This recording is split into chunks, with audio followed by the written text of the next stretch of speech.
Okay, we're going to start with questions about the game, and then we'll move on to an embargo section ahead of Fulham on Tuesday nights. The embargo will be 12 o'clock on Monday. James. Ange must be delighted with that result, and in particular your dynamic in the first half looked really strong against Madison and Zuma and Sars. You must be delighted. Yeah, I am. Yeah, I mean, obviously it's a positive result, but yeah, our performance in general I thought was really encouraging. First half I thought we were really good.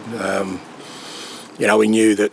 Watching Bournemouth the first couple of games, they're going to be pretty aggressive with their press, particularly here at home. So we had to be ready for that. And I just thought we stayed really clear-headed through that early part of the game. Were brave when we needed to be, kept the game simple, and that helped us. I thought just get control of the game. And first half we were, we really sort of played the game in the manner we want to. We probably maybe could have got a goal or two more. Early second half, sort of 10-15 minutes, we lost control of the game a little bit. Just got a bit hurried with our passing, a bit sloppy, and made some bad decisions. But after that, we really settled and scored our second goal, and I thought we had control for the rest of it. Even in the moments where we weren't totally in control of the game, we never really let them threaten our goal. I thought our defensive work was really good, especially, middle and back third. To keep them away from our goals because they have threats. Probably the only maybe negative thing was with RICHARLISON's performance. He seemed to struggle with confidence again today and had a chance in the first half which he didn't take. He seems to be still struggling to get that sort of form that he's after. Yeah, well, I mean it's part of life, mate. It's part of a football career. You're going to go through moments. He's just got to keep working hard. He's just got to keep contributing to the team and contributing to us. Being successful and overcoming the challenges we have. There's no time in this game for people to sort of dwell or think introspectively about where they're at.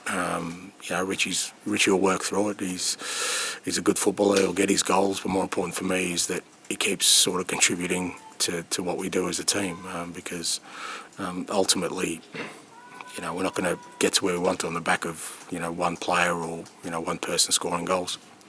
The fans seem to be delighted with the performance though, some of the chants. We've got our Tottenham back and we're singing your name quite a lot during the game as well. They seem really happy with the way your side is performing. That must please you as well.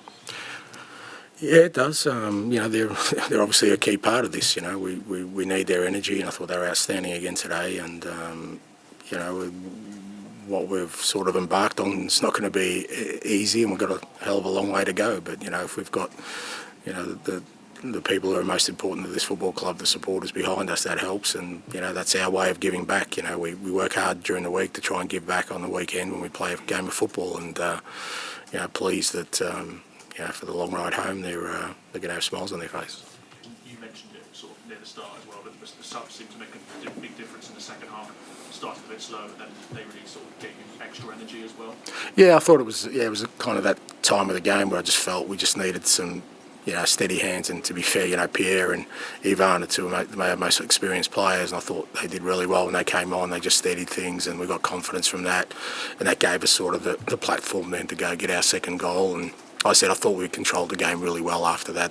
There was a couple of moments maybe where it got away from us, but even then I can't remember sort of Vic having to make a significant save. So I thought both of them, and Skippy and Gio and Benny when he came on, it's going to be important for us. Guys coming on, we saw it last week against Man United that, when we need it, they provide what we need for the team. And looking ahead, you do have Fulham next. Games coming very quickly now. Will you make wholesale changes looking ahead to that one?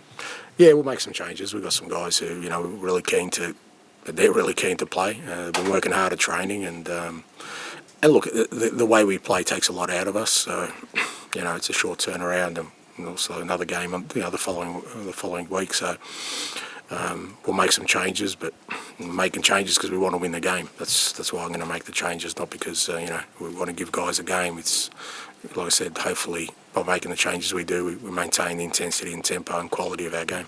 And in summer where midfielders are going for 100 million, do you think James Maddison at 40 to 45 million could be the bargain in summer? $45 million bargain, pound bargain. I don't know what world you live in, mate, but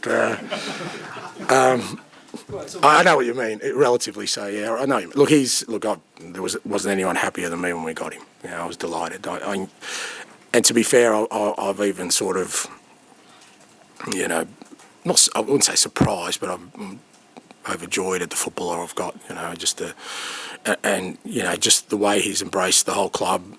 You know, where he's at in his life, he really wants to be the person who, you know, is that creative force for us, and you know, he's embraced every part of our sort of football model. You know, he works hard, you know, wins the ball back for us as he presses. It's not like he's out there and just coming to life when we've got the ball.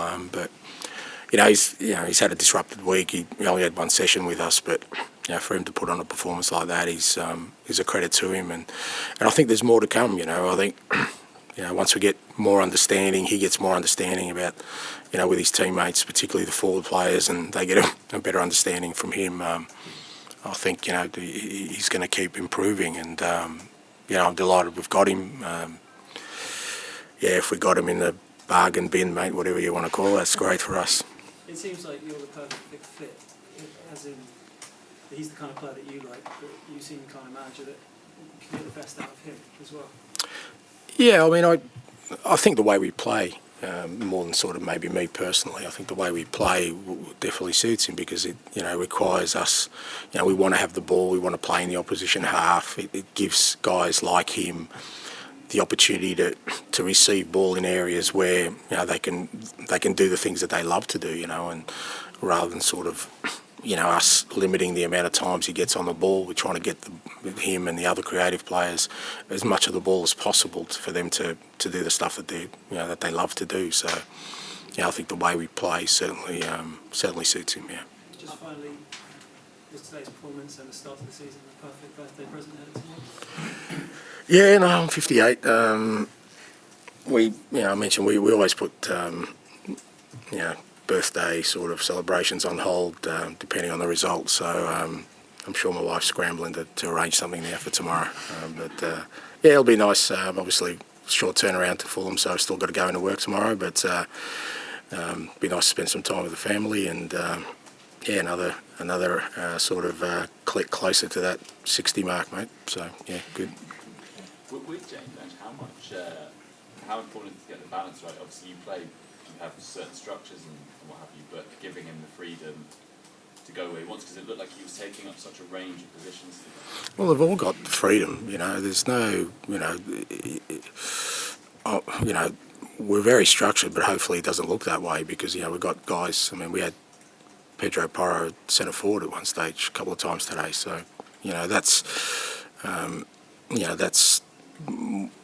part of hopefully us being a really good team, an effective team, and hard to stop, is that, you know, what is a rigid structure looks very fluid, because guys understand, you know, that as long as there's movement out there, they're looking for spaces, and other guys are filling the spaces they leave, then it doesn't really matter where they pop up or where they go, you know. So it's but there is a discipline within that, you know. It's not just about sort of running anywhere, it's about going to the areas where we work on constantly, and you know, if it looks fluid, then, you know, that makes us harder to stop.